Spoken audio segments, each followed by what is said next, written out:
My sister warned me not to look at the painting. I should have listened. It all began when May, my sister, returned to our hometown. She was one of the top art restorers, but her last job had been too much. It wasn't the paintings, she said, voice strained. It was something inside them.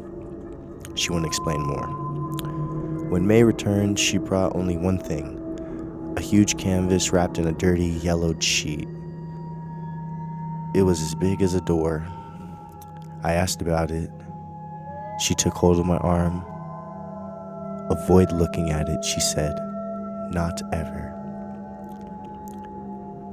That night, while she showered, I couldn't help myself. I pulled back the sheet. The painting showed a woman's face. Not just a face, though. A visage that shouldn't exist. Her proportions were wrong. Her eyes stretched too wide. Her lips were thin, frozen in a suffocating smile. Her irises were too dark, like endless wells. Something struck me. The face wasn't painted onto the canvas. It looked like she was inside it, pressed against it, trapped. Her eyes followed me as I moved. When I turned to cover it, I swear I heard breathing. Soft, shallow. That night I dreamed of her, the woman. She stood at the foot of my bed, smiling that same thin smile. "You saw me," she whispered. Her voice was dry like paper. Her hand reached for my face. I woke up screaming. May burst into the room. She looked pale and furious. "You looked, didn't you? You looked." She dragged the painting downstairs to the basement. She locked the door. "It feeds on attention," she muttered. "The more you look, the closer it gets." I thought it was over. It wasn't. The dreams got worse. I stood in an endless gallery. Paintings covered the walls. Each painting showed her the woman. Sometimes she wept. Other times her grin split her face. The worst was seeing people I knew. Their faces were distorted. They screamed silently from inside the frames. One night, I heard May crying from the basement. I found her there cross-legged, staring at the painting. It had changed. The woman's lips were open. May wouldn't look at me. "She won't let me go," she mumbled. "She won't let me go. I've stared too long. She's almost here." I looked at the canvas. Something had changed. The woman looked directly at me. Her mouth moved. "Bring me more." The next morning, May was gone. Her shoes were still by the door. Her phone was charging on the counter. All that remained was the painting. It stood in the middle of the room.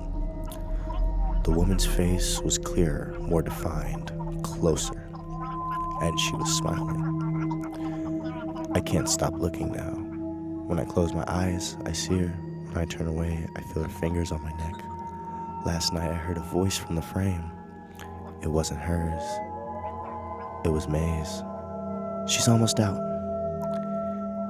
If you find a painting, one wrapped in a yellowed sheet, don't look at it, and don't let her see you. She just wants to be seen."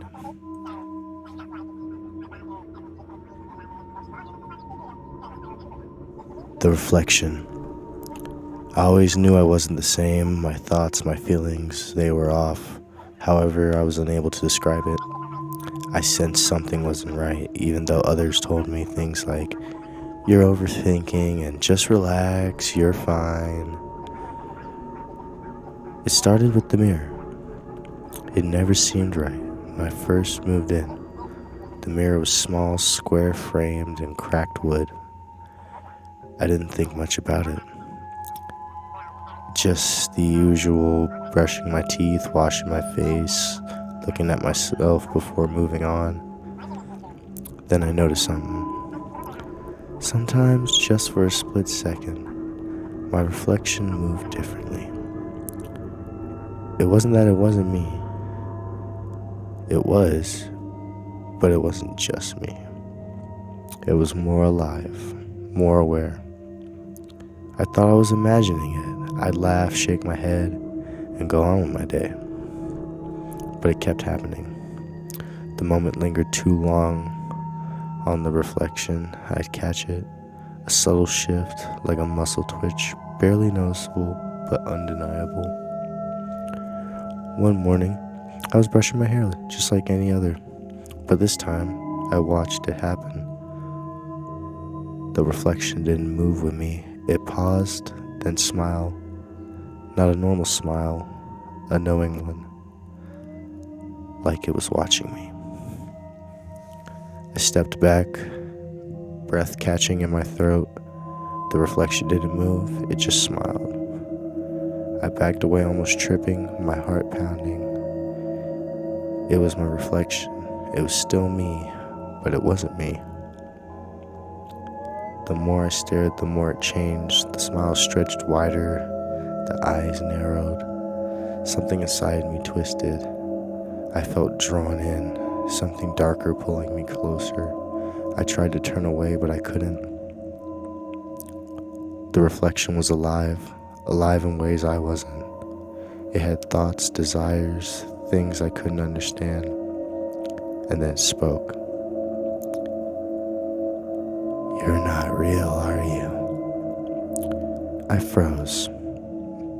My mind screamed. This couldn't be possible. But I couldn't deny it. The reflection wasn't mimicking me. It was aware of me. I tried to look away. I tried to move, but my body wouldn't obey. I couldn't break free. The reflection just stood there, staring, watching. "You'll never leave," it said. Its voice, not mine. "You can't escape what you are." And I knew then that it was the proper thing to do. I felt less real the longer I gazed. The reflection wasn't just showing me, it was becoming me. And I was the reflection. I haven't left the bathroom since. Thanks for watching these 2 scary short stories. Please like and subscribe and comment. And I'm your host, Spooky, and I'll see you in the next upload. Good night, everybody.